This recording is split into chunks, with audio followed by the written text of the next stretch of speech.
Although Steve White, Trek Boy 89 for Steve House 89. Well, we have a trailer for Star Trek, the fan film Star Trek Yorktown, A Time to Heal. Now, it's apparently finally going to be released on April 5th, First Contact Day.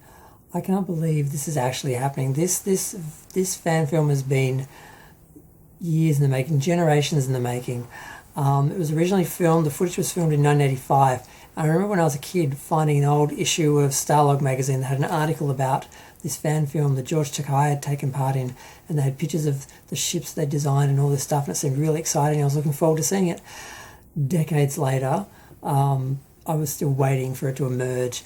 It apparently got close to completion a few years ago, or at least they were talking it up, and they had a date for when it's supposed to be released years ago. But this was all before the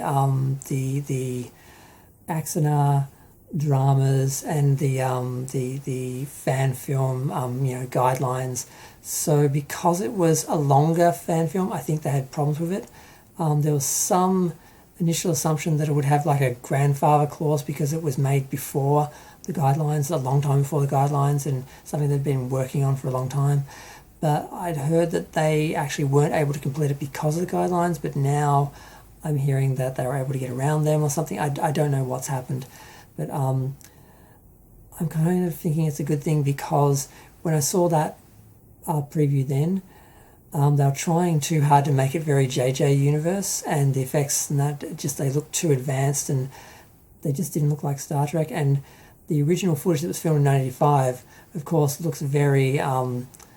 it just didn't match at all. Now, there is still that issue with this preview. When you look at the preview, the effects, they do look kind of like they were filmed in the 80s with the 60s style, but they still don't look the same as the live action footage. So how they're actually going to blend them seamlessly, I don't think they're going to. I think maybe they're just going to ask us to accept that little conceit and just go with it. Now the effects are being done by Samuel Cockings from the Trek Yards YouTube channel. Now, I haven't watched their videos for years because they used to just be about the ships and the technology of the Federation, but they started to get into reviewing Discovery and then starting to get opinionated about Discovery, and they were very much supporting Discovery, and they're also huge Deep Space Nine fans, and they just, as much as they love the technology, they didn't seem to understand what Star Trek was. So I just stopped watching their videos a few years ago, and I haven't seen anything they've done. But they've always been good with the effects and doing effects and things. So I'm fairly confident that the new effects in this show, because they do seem to have redone all the old effects. Now, in the fan film, there is an attack on the Enterprise, not the Enterprise, on a Constitution ship, and you see damage in that. Now, I'm not sure, that shot almost looks like the same shot from the other trailer, but it's probably been redone.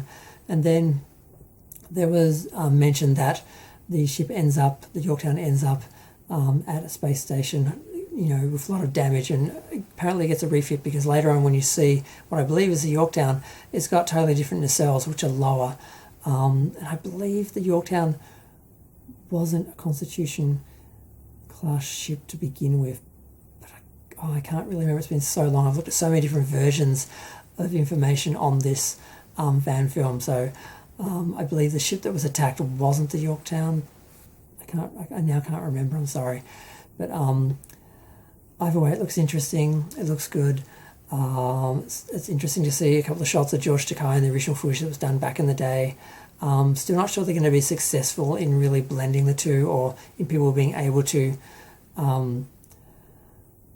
sort of process it, because I know for myself, when watching the original Star Trek, the live action footage was always look good, but the effects would be really look really primitive after all the restorations of the film, of the video, and that over the years, that the effects always just got worse and worse and looked worse and worse over time, whereas the shot footage always looked better every time it got restored. And then when I watched the animated series, I just remember how seamless it was, and sort of really being able to feel like I was, in the adventure more, because the effects sort of seemed real and there was a seamlessness to it. And then when they did the remastering, it just, I didn't realise how I'd been able to sort of get past the original effects and have them not be so jarring, but now I can't watch them. So there's an element of that to this that I'm wondering how they're going to deal with it. But I'm going to go. Feel free to share, like, comment, subscribe. Let me know what you think. The actual thing is finally going to be released April 5th, First Contact Day. I can't wait to see it either way. However it's done, I just want it to be finished. I just want to see what the story is. I heard they filmed some new footage to expand the story a bit, but I'm not sure if that's true. So that may also be an issue with blending that footage with the old footage and the new effects. So I'll be really curious to see how they manage this, if they're clever about it or whether they just sort of do it and sort of do it as it is, and we're just sort of supposed to, take it as it is. I don't know. I'm going to go. Thanks. Bye.